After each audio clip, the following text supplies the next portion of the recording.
7년 만에 가장 많은 수험생이 응시하는 2026학년도 수능이 오늘 진행됩니다. 수험생들에게는 그야말로 결전의 날이 됐습니다. 조금 전 새벽 6시 반부터 고사장 입실이 시작되면서 학생들의 발길도 조금씩 이어지고 있다고 하는데요.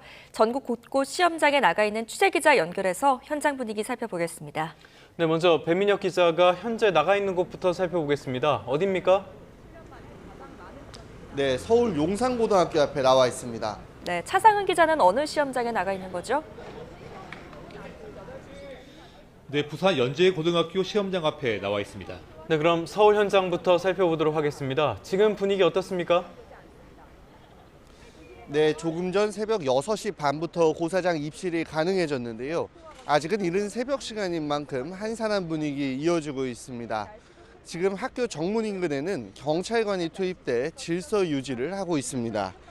이곳 수험장에는 조금 전 새벽 5시 50분쯤 학생들이 풀게 될 시험지가 순찰차의 경비 속에 도착하는 모습도 볼 수 있었습니다. 앞서 각 교육지원청에서 출발한 문답지 이송 차량이 도착한 건데요. 경찰은 오늘 수험생 입시를 돕기 위해 교통경찰 1,400여 명, 관련 단체 관계자 4,600여 명을 투입해 상습 정체구역에 대한 교통관리에 나섰습니다. 이번 수능은 전국 1,300여 개 고사장에서 일제히 진행됩니다. 지난 2019년 이후 가장 많은 55만 4천여 명의 학생들이 수능을 봅니다. 출산율이 이례적으로 높았던 황금 돼지띠인 2007년생이 고3으로 수능을 보고 졸업생 응시자가 더해진 결과로 해석됩니다. 수험생들은 1교시 응시 여부와 관계없이 오전 8시 10분까지 고사장에 입실해야 하는데요. 수험표와 신분증을 반드시 지참해야 하고 신분증으로는 주민등록증과 운전면허증, 여권 등은 사용할 수 있지만 모바일 신분증은 불가합니다. 시험장에는 스마트폰과 스마트워치, 블루투스 이어폰 등의 전자기기는 반입할 수 없고 만약 가져왔다면 1교시 시작 전 감독관의 지시에 따라 제출하면 됩니다. 1교시 국어 영역 시작 시각인 8시 40분까지 1시간 반가량 남았는데요. 수험생분들은 늦지 않게 고사장에 도착하시고 마음 차분히 가라앉혀 좋은 결과가 있길 바랍니다. 네, 저희도 응원하겠습니다. 이번에는 부산으로 가볼 텐데요. 지금 부산 분위기 어떻습니까? 네, 수험생들의 발걸음이 이어지고는 있지만 아직은 이른 시간이다 보니 많지는 않습니다. 제가 나와 있는 부산 연제구의 현재 기온이 9도 정도인데요. 한파까지는 아니지만 제법 쌀쌀함이 느껴지고 있어서 따뜻한 겉옷을 챙기는 것도 괜찮아 보입니다. 이번 수능의 응시원서를 접수한 부산 지역의 수험생은 28,883명입니다. 지난해와 비교하면 1,500여 명, 비율로는 5.6% 증가했습니다. 수능 시험을 치르겠다는 부산 지원자 가운데 졸업 예정자가 19,900여 명으로 지난해보다는 10% 가까이 늘었습니다. 부산 지역 졸업생 가운데 수능 치르겠다는 사람은 재학생과 반대로 4.6% 367명이 줄었습니다. 검정고시생은 1,322명으로 100명 증가했습니다. 전체 수능 응시자가 늘면서 시험장 수에도 변화가 생겼습니다. 부산 지역의 이번 수능 시험장은 62곳인데요. 지난해보다 4곳 늘었습니다. 수험생이 시험장에 차질 없이 도착하는 게 중요하다 보니 부산시가 지원 대책을 세웠습니다.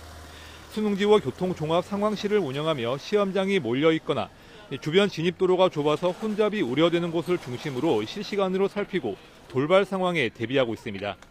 또 오늘 오전 7시부터 오전 9시까지 2시간 동안 BRT 구간을 제외한 버스 전용차로 단속을 일시 중지하고 승용차 요일제도 해제합니다. 수험생이 이동하는 시간대에는 시내버스와 마을버스가 집중적으로 배차됐고 불법 주정차 단속도 강화된 상황입니다. 소음을 일으킬 수 있는 공사도 중단해 수험생들이 시험에 집중할 수 있도록 돕는 방안들이 마련됐습니다. 네, 서울과 부산 현장 다녀왔습니다. 수험생 모두 후회하지 않을 결과를 받아들이길 기원하겠습니다. 배민혁, 차상은 두 기자 잘 들었습니다. 네, 이제 아침이 밝아오고 있습니다. 수험생들 모두 본격적으로 집을 나설 것으로 보입니다. 네, 고사장으로 향하는 길, 날씨로 인한 불편은 없을지 기상캐스터 연결해서 알아보겠습니다. 이혜민 캐스터. 네, 상암동 야외 스튜디오에 나와 있습니다. 네, 요즘 약간 추웠었는데요. 그래도 오늘 아침에는 비교적 날씨가 온화한 것 같습니다. 네, 그렇습니다. 현재 전국이 대체로 맑은 가운데 큰 추위는 없습니다. 현재 전국 대부분 지역이 기온이 한 자릿수를 보이고 있는데요. 낮이 되면 기온이 10도가량 더 오르면서 온화해질 것으로 예상됩니다. 또 내륙에는 안개가 짙게 끼어 있습니다. 현재 충남과 경북에는 가시거리가 200m 아래로 떨어진 곳도 있습니다. 교통 안전에 각별히 유의하셔야겠습니다. 자세한 현재 기온부터 살펴보도록 하겠습니다. 현재 서울이 7.6도, 대구는 5.6도, 광주는 5.8도를 보이면서 아침 공기가 차갑습니다. 맑은 날씨에 가을볕이 내리쬐며 낮에는 기온이 크게 오르겠습니다. 한낮에 서울 17도, 대구와 광주 18도, 부산은 21도까지 오르겠습니다. 아직은 대기질이 양호한 상태지만 오전 중 국외 미세먼지가 유입돼 중서부 지역부터 공기가 탁해지겠습니다. 오후에는 호남에서, 밤에는 영남에서 초미세먼지 농도가 나쁨 수준까지 오르겠습니다. 주 후반까지는 예년보다 온화한 날씨가 이어지겠습니다. 다만 휴일 오후 서쪽을 중심으로 비가 내린 뒤 찬 공기가 내려오겠고 다음 주 화요일에는 서울 아침 기온도 영하 3도까지 떨어질 것으로 전망됩니다. 오늘 늦은 오후부터 청정한 바람이 불면서 먼지는 금세 해소되겠습니다. 또 오늘 전국이 대체로 맑겠지만 아침에 영서에는 빗방울이 떨어질 수 있는 점 참고하셔야겠습니다. 지금까지 YTN 이혜민입니다. 네, 다음 소식입니다. 대장동 사건 항소 포기의 후폭풍 살펴보겠습니다. 노만석 검찰총장 직무대행이 결국 사의를 표명했습니다. 대장동 비리 사건 항소 포기 사태가 불거진 지 닷새, 또 심우정 전 검찰총장 자진 사퇴로 대행을 맡은 지 4개월 만입니다. 이경국 기자입니다.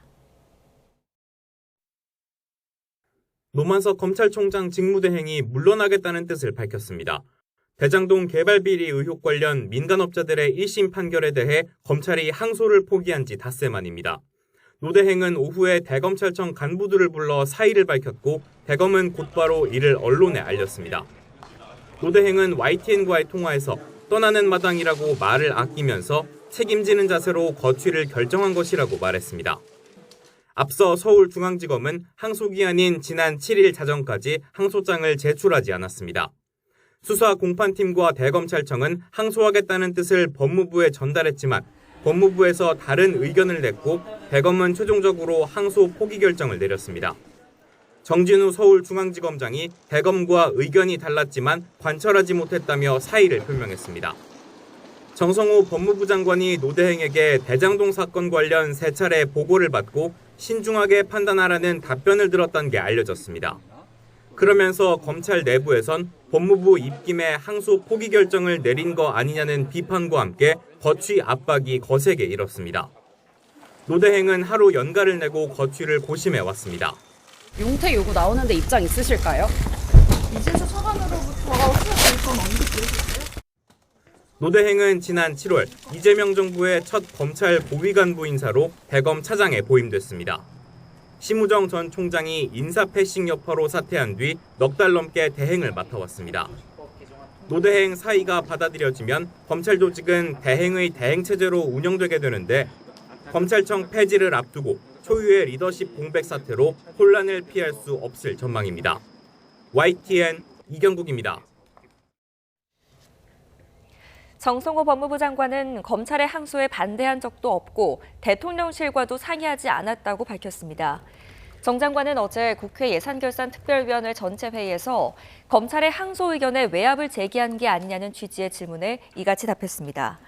이어 사건과 관련해 대통령실과 논의 자체를 하지 않고 법무부 직원도 사건의 결과와 항소 여부와 관련해 대통령실과 의논한 바는 전혀 없는 것으로 안다고 강조했습니다. 그러면서 정치적인 책임을 회피할 생각은 없지만 전 정권에서 있었던 일종의 정치 보복 수사 하나 때문에 장관이 책임지고 사퇴하는 건 바람직하지 않다고 말했습니다. 특검 수사와 별도로 11.3 비상계엄에 협조한 공직자들을 조사하라는 정부 방침에 각 부처는 전담기구를 꾸리기 위한 실무 준비에 착수했습니다. 집중점검 대상으로 지목된 12개 기관에선 뒤숭숭한 분위기가 감지됩니다. 나혜인 기자입니다. 공직자의 내란 협조 여부를 집중 점검하라고 지목된 기관은 비상계엄에 직접 동원된 군과 경찰이 대표적입니다.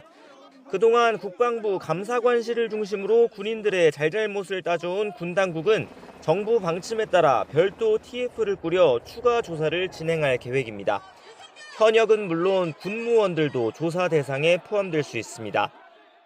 가담 정도가 극히 경미하더라도 어쨌든 가담을 한 게 사실이면, 부역한 게 사실이면 그건 뭐 승진시키는 거 말이 안 되잖아, 그죠? 이 밖에 정부 부처 중에선 계엄 당시 장관들의 처신이 문제가 된 기관들이 집중 조사 대상으로 분류됐습니다. 소방청의 언론사 단전 단수를 지시한 혐의로 구속된 이상민 전 장관 때 행정안전부와 합동수사본부 검사 파견을 준비한 혐의를 받는 박성재 전 장관 때 법무부 참모들이 당시 행적을 조사받을 거로 보입니다. 한덕수 전 총리 시절 국무총리실과 계엄 예비비 쪽지를 받아 논란이 된 최상목 전 경제부총리의 기획재정부도 조사 대상에 포함됐습니다. 외교부는 계엄 당시 미국 측에 정당성을 주장하는 공문을 보냈다는 의혹을, 문화체육관광부는 산하기관인 한국예술종합학교 폐쇄나 KTV의 계엄 미화 의혹 등을 받고 있습니다. 1년 지난 시점에서 이게 명확하게 정리가 안 됐기 때문에 확실하게 짧은 시간에 정리를 하고 가자, 그런 취지입니다. 정부는 사적인 자리에서 계엄을 지지하는 등 단순 동조 행위에는 책임을 묻지 않는다고 강조했습니다. 공적 지위를 이용해 구체적인 역할을 한 공직자만 징계한다는 건데, 이에 따라 실제 불이익을 받는 공무원은 그리 많지 않을 거란 관측도 나옵니다. 하지만 규모가 광범위하고 개인 휴대전화 제출까지 요구할 수 있다는 강도 높은 조사 계획에 공직사회에선 뒤숭숭한 분위기가 역력합니다. 부처별로 연말 연초에 예정됐던 인사도 조사가 끝날 때까진 차질이 불가피할 전망입니다. YTN 9입니다.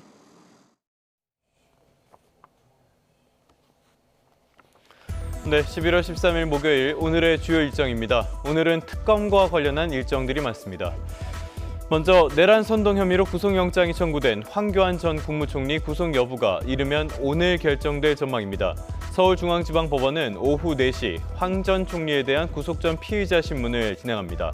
황 전 총리는 지난해 12월 계엄 선포 직후에 자신의 SNS에 게시글을 올려 내란을 선동한 혐의를 받고 있습니다.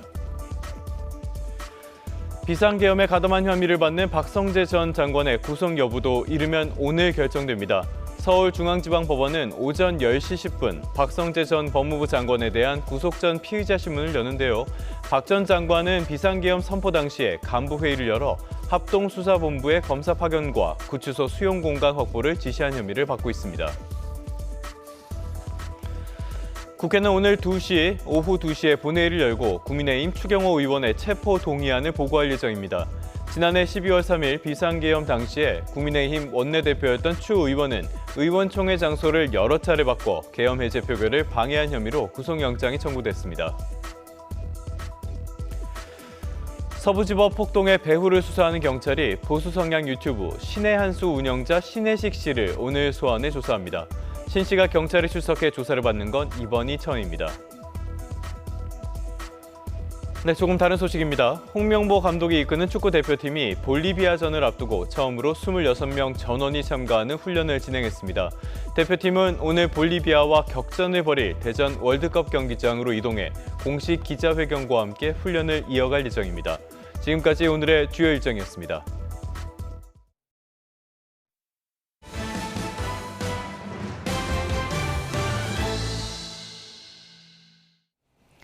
네, 방금 속보가 들어왔습니다. 지금 서해안 고속도로 8탄 분기점에서 비봉나들목 전면 차단됐다는 속보가 들어왔는데요. 화물차 추돌 사고로 인해서 전 차로가 통제되고 있다는 속보가 들어왔습니다. 지금 화면으로 함께 보고 계십니다. 한국도로공사에 의하면 화물차 추돌 사고로 전 차로 통제 중이라는 속보가 들어왔습니다. 대형 화물차 사고가 난 것으로 보이고요. 서해안 고속도로에 서울 방향이 막혀 있는 상황입니다. 도로공사 도로공사에 의하면 현재 전 차로가 차단 중이고 만약 이 도로를 이용하실 분들이라면 39번 국도로 우회해 줄 것을 당부한다고 전해왔습니다. 다시 한번 전해드리겠습니다. 서해안 고속도로에 화물차 추돌 사고가 발생했습니다. 그래서 8탄 분기점에서 비봉나들목이 전면 차단된 상태입니다.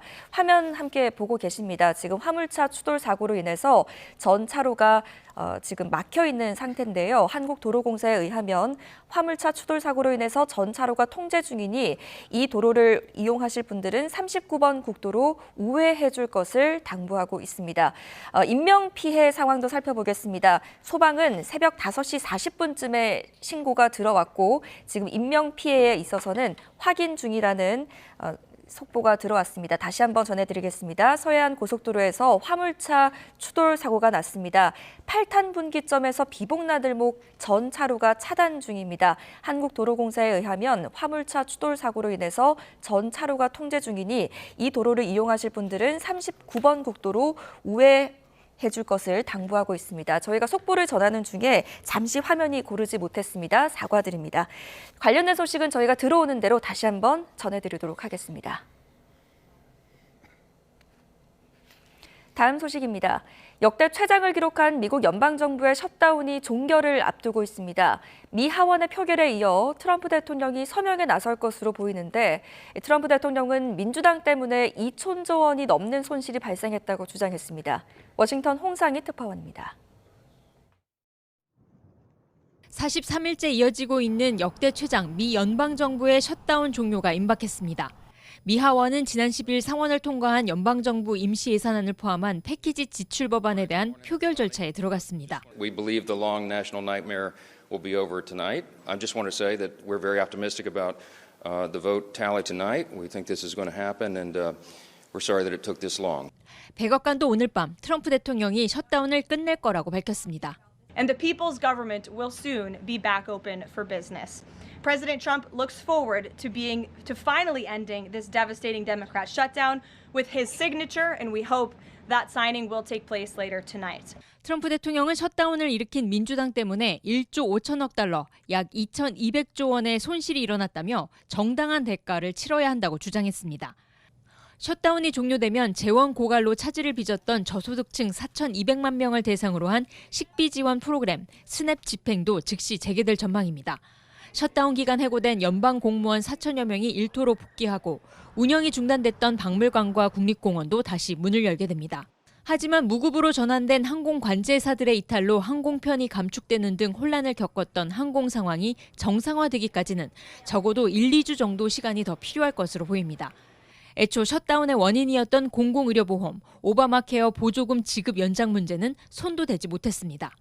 공화당 지도부가 다음 달 법안 표결을 약속했지만 마이크 존슨 하원 의장은 표결을 확실히 약속할 수 없다는 태도여서 양당의 충돌이 불가피해 보입니다.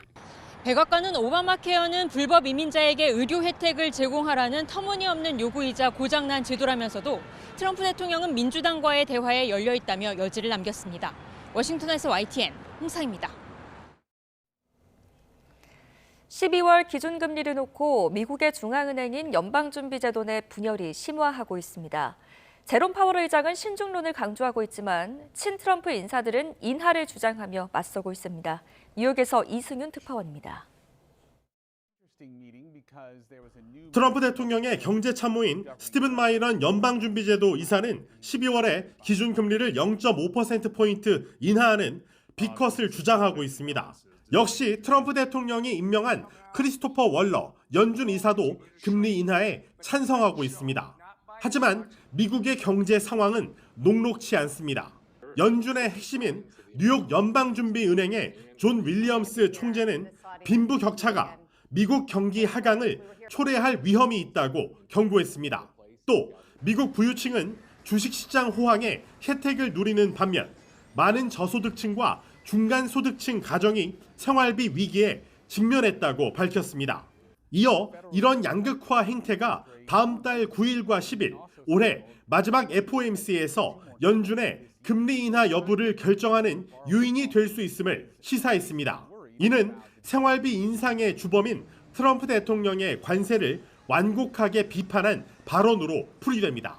클리블랜드 연은의 베스 해맥 총재도 인플레이션은 너무 높고 정책이 잘못된 방향으로 움직인다면서 금리 인하에 대해 부정적인 시각을 나타냈습니다. 제롬 파월 연준 의장은 지난달 말 기자회견에서 12월 기준금리 추가 인하는 기정사실이 아니라며 의견에 불일치가 있음을 인정했습니다. In the committee's discussions at this meeting, there were strongly differing views about how to proceed in December. A further reduction in the policy rate at the December meeting is not a foregone conclusion. Far from it. 금리 인하 압박과 친트럼프 인사 임명으로 연준을 흔든 트럼프 대통령은 내년 5월 금리 인하 지시를 이행할 차기 연준 의장을 임명한다는 계획입니다. 경제 전문가들은 통화정책 방향에 대한 연준 내부의 분열이 이렇게까지 공개적으로 뚜렷했던 적은 없었다고 평가했습니다. 뉴욕에서 YTN 이승윤입니다. 네, 다음 소식입니다. 로또 당첨 번호를 추천해 주겠다면서 피해자들을 속여 수억 원을 가로챈 일당이 검찰에 넘겨졌습니다. 이들은 당첨이 안 되면 돈을 모두 돌려준다면서 피해자들을 유인했는데요. 경찰은 추가 피해 여부를 확인하고 있습니다. 조경원 기자입니다. 3년 전 지인에게서 로또 당첨번호 추천 서비스가 있다는 이야기를 들은 A씨는 한국복권연구소라는 웹사이트를 발견했습니다. 당첨되지 않으면 돈을 전액 돌려준다는 말에 500만 원을 내고 3년짜리 회원권을 결제했습니다. 이거는 걱정하지 마시라. 절대로 다른 분들도 1등이 나온 사람도 있고 그러니까 1등을 꼭 해주겠다. A씨는 사이트에서 추천해준 대로 3년 동안 매주 로또 20장을 샀지만 5천 원짜리 5등에만 3번 당첨됐습니다. 계약 기간이 끝난 뒤 환급을 요구하자 예전 대표가 문제를 일으켜 해임된 상태라 소송을 해야 한다는 답이 돌아왔습니다. 연구소 직원은 현 대표의 운전면허증 사본까지 보내주며 소송 비용 입금을 유도했습니다. 우리 회원님들 정신적 피해 보상까지 해서 저희는 200%로 보장해드릴 거예요. A씨가 소송 비용 명목으로 500만 원을 입금하자 직원은 잠적해버렸고 얼마 지나지 않아 홈페이지마저 사라졌습니다. 환불을 2천만 원 해주겠다고 그렇게 약속을 하시더라고.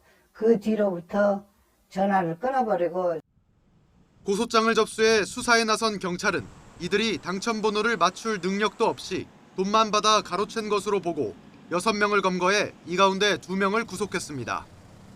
현재까지 확인된 피해자는 30여 명, 피해액은 7억여 원인데 경찰은 공범과 추가 피해는 없는지 수사를 확대해 나간다는 방침입니다.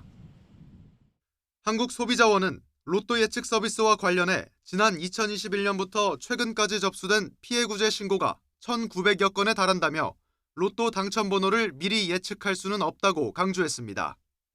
사업자가 임의로 조합한 번호를 발송하는 것으로서 과학적 근거가 없다고 봅니다. 당첨 보장 이런 달콤한 유혹에 현혹되지 않도록 주의하셔야 됩니다. 최근 금융감독원은 로또 예측 사이트에서 입은 피해금을 찾아준다며 돈을 추가로 뜯어내는 사기가 늘고 있다며 주의를 당부했습니다. YTN 조경원입니다. 네, 최근 캠핑을 즐기는 분들 많죠. 그런데 캠핑용 조리용 연료 일부 제품에서 인체에 유해한 성분이 검출됐습니다. 오동건 기자입니다. 캠핑 중 요리를 위해 또 집에서도 음식을 따뜻하게 유지하기 위해 많이 사용되는 고체 연료. 시중에 유통되는 제품 8개 중 5개에서 인체에 해로운 메탄올이 기준을 크게 초과해 검출됐습니다. 특히 CK코리아의 고체 연료는 성분의 절반이 넘는 56.7%가 메탄올로 구성된 것으로 나타났습니다. 메탄올을 10% 이상 함유하는 물질은 화학물질관리법에 따라 유해 화학물질로 관리됩니다. 흡입하게 되면 두통이나 어지럼증, 또 시신경 손상 등을 일으킬 수 있는 화학물질입니다. 성형수 제품 13개를 조사한 결과에서도 안전성 문제가 확인됐습니다. 이 성형수에서는 발암물질인 비소가 기준치를 넘겨 검출됐습니다. 킬로그램당 1mg 이하여야 하는데 9배 정도가 검출됐습니다. 비소는 장기간 노출될 경우 구토와 신경계 장애, 피부 병변 등을 유발할 수 있어 기준 관리가 엄격한 물질입니다.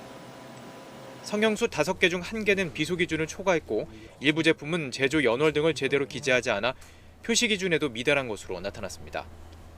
한국소비자원은 문제가 확인된 제품에 대해 판매 중단과 개선을 권고했고 일부 업체는 교환, 환불 조치를 시행하기로 했습니다. 또 최근 고체 연료 사용이 늘고 있는 만큼 소비자는 안전 표시를 반드시 확인해서 사용해달라고 당부했습니다. YTN 오동건입니다.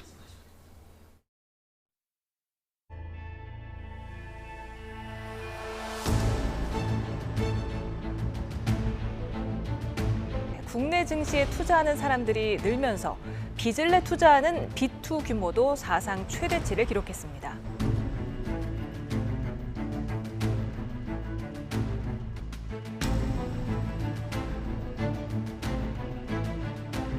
서울 외환시장에서 장중 1,470원을 찍었던 원달러 환율이 오후 3시 반 기준으로 1,465원까지 내려왔습니다.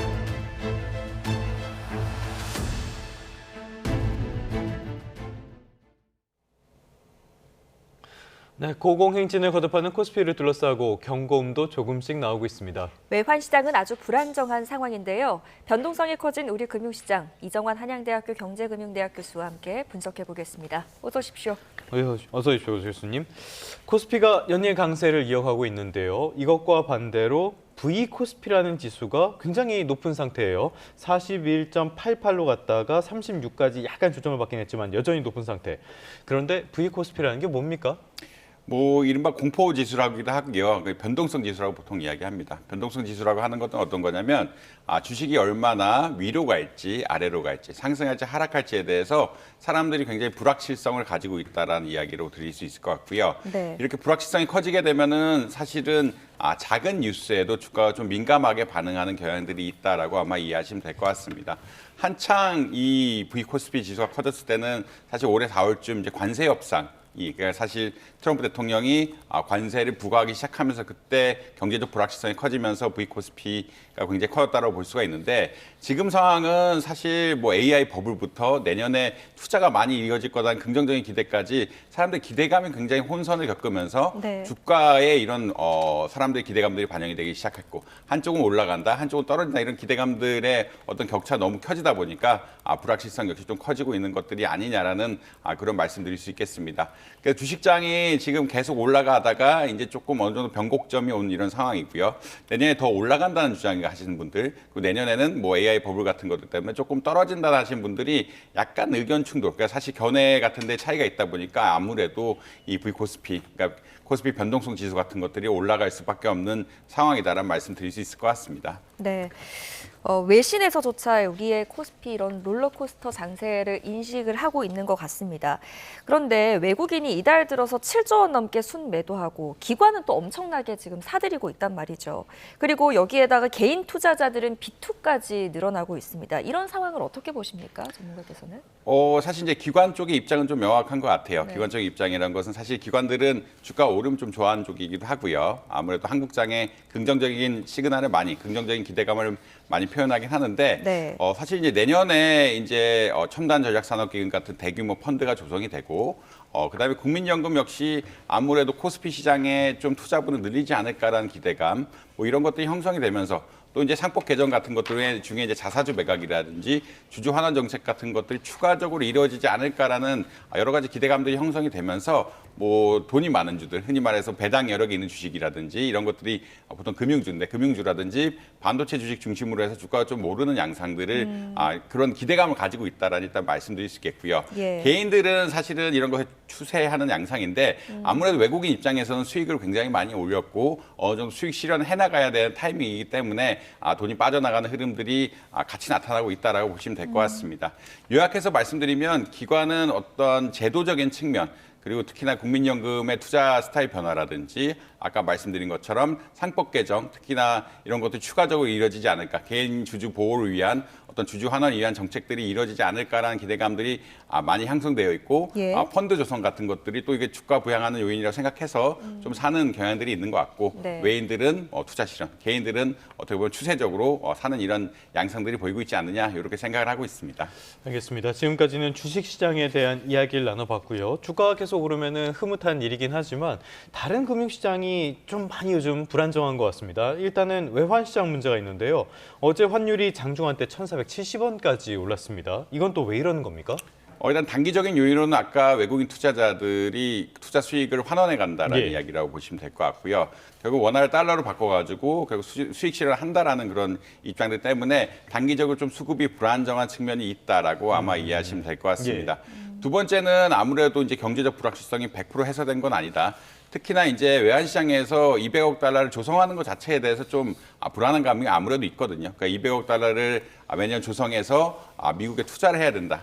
그 이재명 대통령과 트럼프 대통령이 맺은 이제 관세 협약 때문에 이런 불확실성 자체, 그러니까 이것이 200억 달러에 대한 효과가 어떻게 될 것인가에 대한 불확실성 자체가 좀 남아 있는 것들도 좀 영향이 있다라고 보시면 될 것 같습니다. 네. 더군다나 이제 다카이치 총리, 그러니까 일본의 정책 자체가 기존의 이제 아베 행정부 전 아베 신조 총리의 정책처럼 갈 거다라고 생각하면은 엔화가 또 약세가 될 거거든요. 엔화가 약세되면은 일부 원화 역시 동조를 하면서 원화가 좀 약하게 되는 것들이 아니냐, 달러가 좀 강하게 되는 것들이 아니냐라는 이런 의견들이 결부가 되어 있기 때문에 결국은 어떻게 보자면 원화가 좀 약해지는 기조. 돈도 달러화에 대한 수요가 굉장히 많이 늘었다. 외국인 투자자들이 수익 실현을 해가면서 그다음에 일본 정책 역시 어떻게 보면은 원화를 좀 약하게 하는 양상이다. 그리고 국내 정치 결국은 미국과의 관계 역시 우리나라 달러를 200억 달러가량 만들어야 되는데 매년 이것을 만드는 것 자체가 사실 외환수급에는 부정적인 요인이기 때문에 환율에는 어떻게 보면 부정적인 영향, 환율이 상승하는 양상으로 보이고 있다라고 말씀드릴 수 있겠습니다. 네. 그럼 이렇게 연일 상승하고 있는 원달러 환율이 결국 시장에는 어떤 영향을 주게 될까요?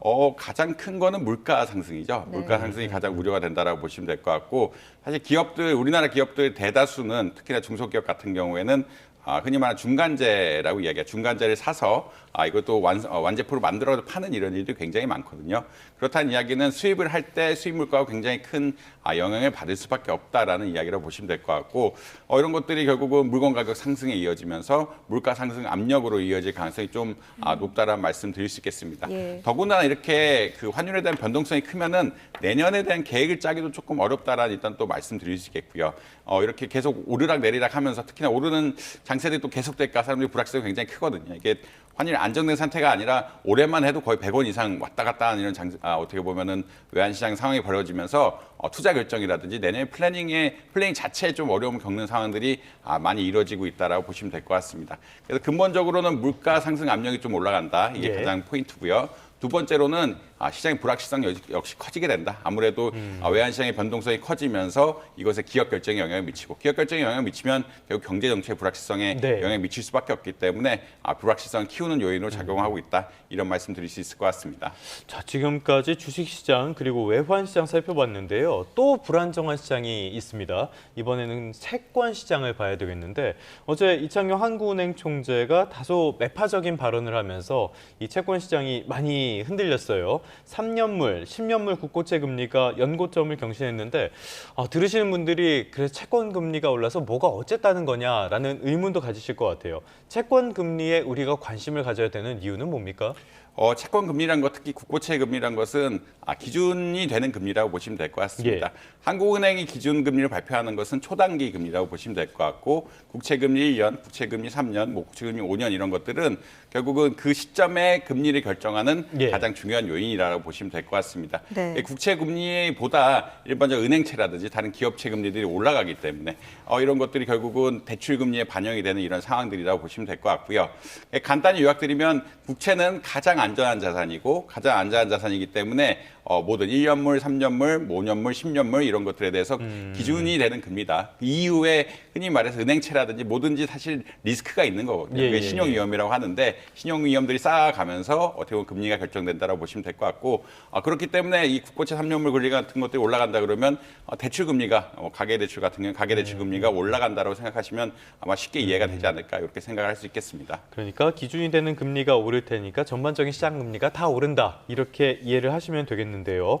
자, 이렇게 국고채 금리가 오른 배경을 보면은 말씀드린 것처럼 이창용 총재의 매파적인 발언이 있었고요. 시장에서는 이거를 기준금리를 높이겠다는 건 아니라고 할지라도 최소한 인하는 끝난 거 아니냐 이렇게 받아들이는 것 같아요. 교수님은 어떻게 보십니까? 최근까지 기조는 사실 금리 인하 쪽이었죠. 아무래도 경기 위축이 심화되다 보니까 이런 것을 부양하기 위해서 금리를 조금 낮추다는 쪽이었는데 크게 두 가지 요인들이 지금 문제가 되고 있다는 말씀드릴 수 있겠습니다. 아무래도 환율이 고공행진을 계속하고 있고 1,470원, 1,500원까지 바라보는 이런 상황들이라 외환시장이 굉장히 불확실하다. 그리고 이것이 좀 구조적으로 가지 않을까 하는 우려들이 있기 때문에 아까 말씀드린 우리나라 200억 달러를 조성해서 매번 이제 매년 미국에 가야 되는 이런 이슈들까지 겹치면서 구조적인 요인이 있기 때문에 한동안은 금리를 좀 낮추는 게 어려운 것이 아니냐라는 그런 변동성이 생겼고요.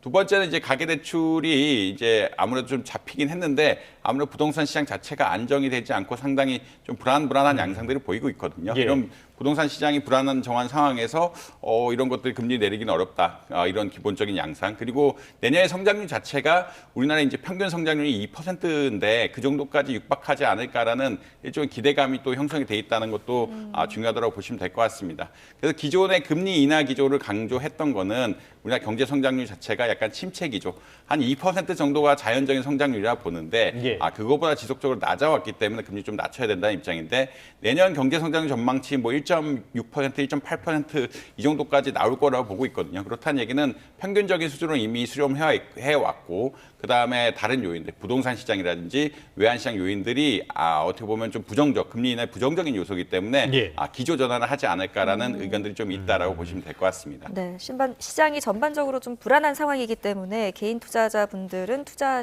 때 주의하셔야겠습니다. 자, 이런 가운데 한국은행이 보고서를 하나 냈는데요. 이 보고서 내용을 보니까 한국 경제가 더디게 성장하고 있는 이유로 한계 기업, 좀비 기업, 더 쉽게 이야기해서 부실 기업 이렇게 해석할 수 있을 것 같은데 이 좀비 기업을 꼽았습니다. 주요 내용을 좀 짚어주시죠.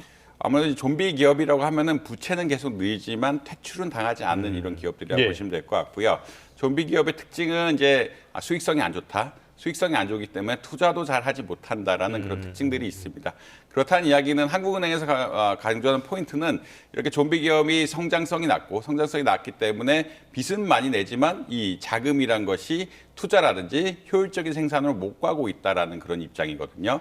그렇다는 이야기는 어떤 거냐면 결국 이런 기업들이 퇴출이 되고 신규 기업들이 들어와서 역동성을 확보할 수 있다라고 하면은 경제 성장률 제고가 된다. 지금 한은이 이야기하는 것은 한 0.5%까지 그러니까 원래 어떻게 보면은 퇴출됐어야 되는 기업들이 다 퇴출됐다라고 하면은 네. 한 0.5%까지 GDP가 더 성장할 수 있었다라는 의견을 보시고 있다라고 보시면 될 것 같고요. 네. 그런 것에 아마 기본은 그런 현상들이 또 더욱 심화되고 있다. 지금 뭐 그래프로 나오고 있는데 금융위기 이후만 보면은 3.8% 정도가 어떻게 보면 한계 기업, 그러니까 퇴출해야 되는 기업인데 실제는 2.0밖에 안 됐고 특히나 코로나 이후에는 이 3.8이라는 수치는 변하지 않았는데 실제 퇴출 기업이 0.4% 정도로 굉장히 줄었다는 이야기를 하고 있습니다. 네. 그렇다는 이야기는 그러니까 이런 역동성 저하 현상이 더욱더 강조가 되고 있다는 이런 말씀이라고 보시면 될 것 같고 이런 것이 결국은 투자의 효율성 약화, 투자의 효율성 약화라는 건 결국은 경제 저성장이거든요. 그러니까 투자의 효율성이 높아야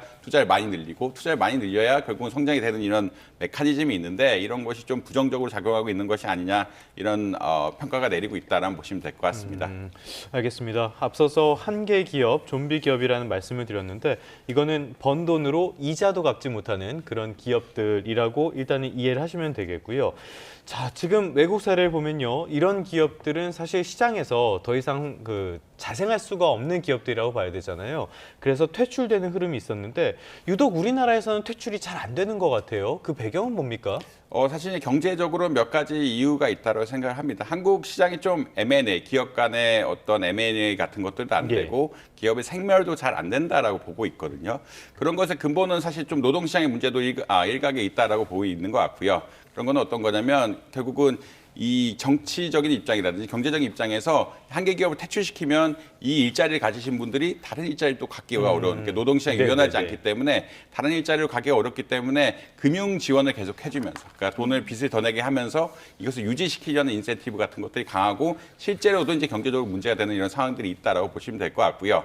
그다음에 아무래도 이제 기업을 사고 파는 시장들이 활발하게 진행이 돼야 이런 좀비 기업들이 어떤 좋은 물건은 그러니까 좋은 자산 남기고 안전 자산들을 매각하면서 이렇게 정화될 텐데 그런 거 역시 좀 불안불안하다. 결국은 그런 시장이 잘 발달되지 않았다라는 그런 이야기도 나오고 있습니다. 결국은 네. 우리 정치적인 결국 견해가 뭐 경제적인 상황에 딱 일부 반영된다고 보시면 될 것 같고 그거 실제로도 문제가 되는 상황들이고 네. 특히나 이런 것들이 M&A 시장이라든지 이런 것들에 따라서 좀 문제가 되고 있기 때문에 결국은 어떻게 보면 퇴출이 잘 이루어지지 않는 그런 상황들이 발생을 한다라고 보시면 될 것 같습니다.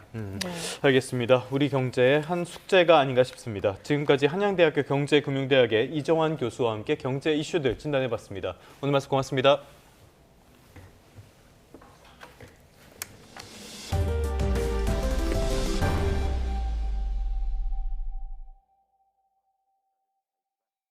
네, 저희가 조금 전에 전해드렸던 속보 다시 한번 정리해드리도록 하겠습니다. 서해안고속도로 서울 방향에서 화물차와 탱크로리가 부딪히는 사고가 나면서 8단 분기점에서 비봉 나들목 구간이 전면 차단됐습니다. 경찰과 소방이 현장을 수습하고 있는 가운데 한국도로공사는 인근 도로로 우회할 것을 당부했습니다. 취재기자 연결해봅니다. 윤태인 기자, 사고 내용 전해주시죠. 네, CCTV로 보이는 화면 보여드리면서 설명하겠습니다. 한쪽 도로가 커다란 화물차로 완전히 틀어막혔고 그 뒤로 차량이 줄지어 서서 옴짝달싹 못하는 상황입니다. 오늘 새벽 5시 40분쯤 경기 화성시 비봉면에 있는 서해안고속도로 8탄 분기점과 비봉나들목 사이 구간 서울 방향에서 화물차와 탱크로리가 추돌하는 사고가 났습니다. 소방은 이 사고로 화물차 운전자가 경상을 입었고 탱크로리 운전자를 상대로 구조작업을 벌이고 있다고 설명했습니다. 현재는 경찰 등이 소방과 함께 대응에 나서 도로를 전면 차단하고 사고를 수습하고 있습니다. 이 사고로 서해안고속도로 서울 방향에서 8탄 분기점과 비봉나들목 사이 구간이 전면 차단된 상태입니다. 한국도로공사도 재난 문자를 보내 해당 구간을 이용하는 운전자들은 39번 국도로 우회해달라고 당부했습니다. 다시 한번 전해드리겠습니다. 오늘 새벽 5시 40분쯤 경기 화성시 비봉면에 있는 서해안고속도로 8탄 분기점과 비봉나들목 사이 구간 서울 방향에서 화물차와 탱크로리가 추돌하는 사고가 났습니다. 소방은 이 사고로 화물차 운전자가 경상을 입었고 탱크로리 운전자를 상대로 구조작업을 벌이고 있다고 설명했습니다. 현재는 경찰 등이 소방과 함께 대응에 나서 도로를 전면 차단하고 사고를 수습하고 있습니다. 한국도로공사도 재난 문자를 보내 해당 구간을 이용하는 운전자들은 39번 국도로 우회해달라고 당부했습니다.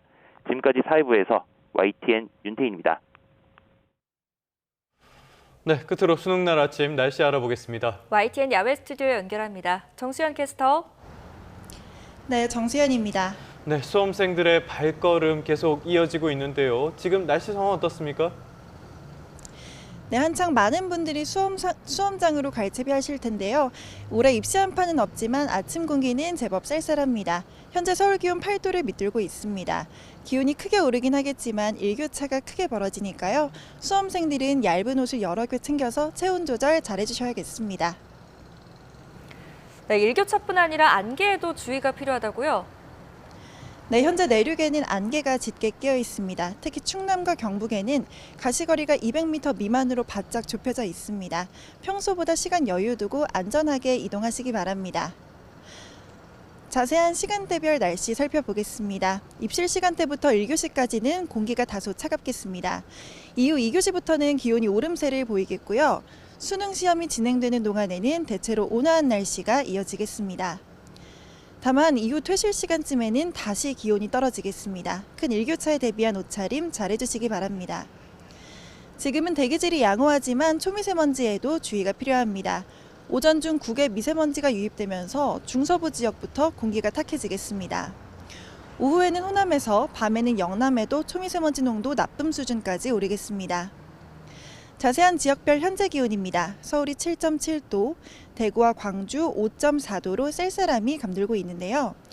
하지만 기온은 크게 오르겠습니다. 서울 17도, 대전과 대구 18도, 부산은 21도까지 오르겠습니다. 당분간 예년보다 온화한 날씨가 이어지겠지만 일요일 오후부터는 추위를 부르는 비가 내리겠습니다. 이후 다음 주 화요일에는 서울 아침 기온이 영하권으로 떨어지면서 올 가을 들어서 가장 추운 날씨가 찾아올 전망입니다. 오늘 전국이 맑겠고요. 먼지는 늦은 오후면 차츰 해소되겠습니다. 다만 아침까지는 영서에 빗방울이 떨어질 수 있어서 이 점 염두에 두셔야겠습니다. 지금까지 YTN 정수현입니다. 네, 수능일 오전 뉴스타트 마무리하겠습니다. 네, 저희도 수험생들 응원하고 있겠습니다. 시청해주셔서 고맙습니다.